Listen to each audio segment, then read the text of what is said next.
Realising our dream to move to France came earlier than anticipated. Come with us and enjoy the trials and tribulations that have occurred. Follow me, Jo Harris, my husband Steve, and our gorgeous fox red Labrador Morse on our journey to integrate into French society. Bon courage! Wow, we've come home to a raging storm. Oh gosh, that was lightning. Everything's wild and woolly. Leaves blowing everywhere. It looks absolutely gorgeous. There's a table under there apparently. Oh, I'm doing my Lady Rose voice again, God's sake. Wow, another thing of lightning. Look at the trees going. You'll say gosh and golly. I'll say gosh and golly in a minute. After the storm had subsided, it was back to normal and plans for the kitchen began. These photos are to remind you what the kitchen looked like when we first saw it. Then there are some others on the night we arrived after buying. I still can't believe that after that long journey, we unloaded the van at 10 o'clock at night. Steve set up a workshop in the upstairs room above the salon and started putting together door fronts for the kitchen units. He decided that although he would source oak from the barn, we would use flat pack kitchen units as a base to work with. This meant they would be strong and that the drawers and doors would open and close quietly. After clearing the old kitchen cabinet out, Steve set about making up the flat pack, and gradually, bit by bit, a kitchen began to arrive until eventually the first drawer front was on.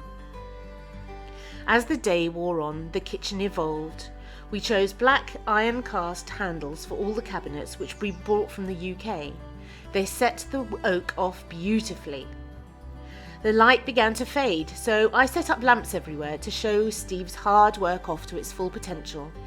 And as you may have realised now, we love the rustic look. Then it was time to sit on the new patio, warm our aching limbs by the fire pit, and have a drink or two to celebrate a hard day's work. We watched the sun go down, listening to gentle tunes and admiring the gorgeous patio until it was too dark to see. Sadly, it was a short visit, and we returned to the UK the next day. Steve managed to return on his own in October. He wanted to finish the kitchen, which he started at 3 a.m, the madman. Tiling was the next job. These tiles were brought from the UK and were at the end of a job lot, which we managed to buy really cheaply. I really love the natural finish of them. The surfaces were stained, and then some brackets were painted and attached to an old scaffolding plank that Steve had varnished. This shelf is one of my favourite things, and I can't believe it was just an old plank. More shelving appeared, and after a bit of arranging of pots and pans, the room looked wonderful and again exceeded expectations. I take my hat off to Steve and all his hard work. It was so difficult sitting in the UK and only being shown a few glimpses of what he was doing, as he wanted it to be a surprise for me for the next time I ventured over.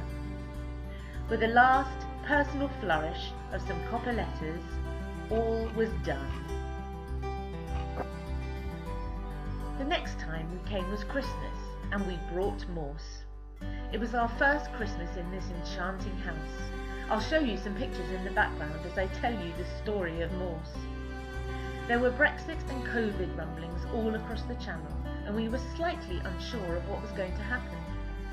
Poor Morse got an ear infection, so we took him to the local vet in the town of Bellac. Luckily, she spoke a little English, so we got by, and purely by coincidence, she asked if we wanted a French pet passport for Morse. We thought this was probably a good idea, and it was lucky that we did.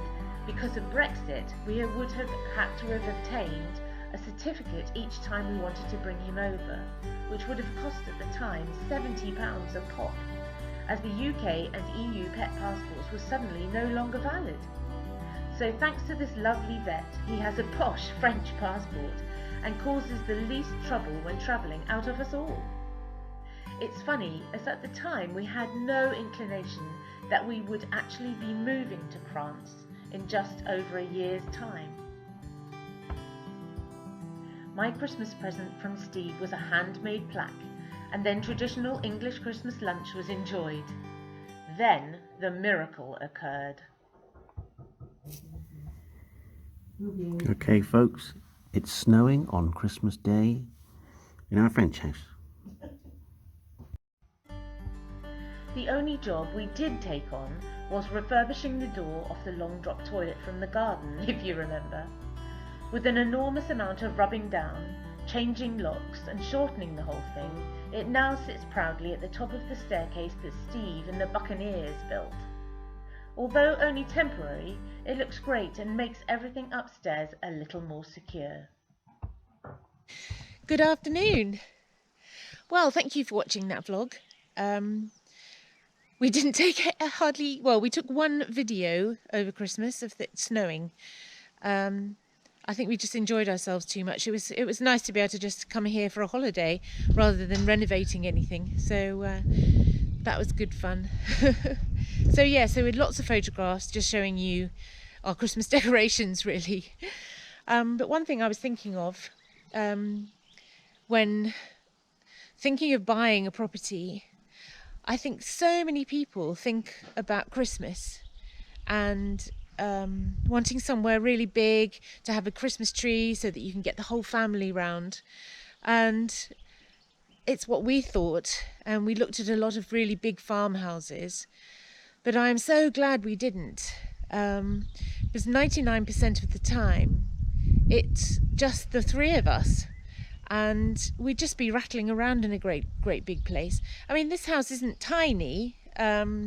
I know we keep calling it a cottage and the little house, but it's actually quite big. But I wouldn't want anything bigger now, and especially the garden, which is just the right size for all the things that we want to do. So I'm so glad we didn't go for a really big place. And also, it was looking to be in a hamlet or a village. And it's so nice to be in a hamlet where you've got neighbours who are all here, all extremely friendly. But it's also quite nice to be on the edge of a village that's got like a boulangerie and a boucherie and, the post office or a bar or something. So we've got that just up the road, so it's sort of a 5-minute drive, so it's not too bad. But I think it's when you start thinking about wanting to be really isolated, unless you're, really brave, I just don't think isolation is a great thing. So this is just perfect for us anyway, so really, really good. It's been absolutely beautiful weather this week. I've caught the sun, as you can probably see on my cheeks, too much weather. So it's been wonderful, and we had a really lovely evening last night. Our good friends Ted and Lisa came round for supper.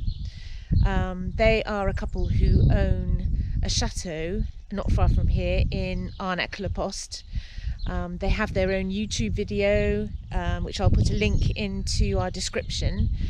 They bought their house around about the same time that we did, but they moved here straight away.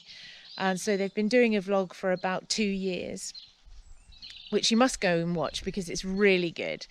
And they are, they just work. They're workaholics. They do so much and they're doing it all themselves.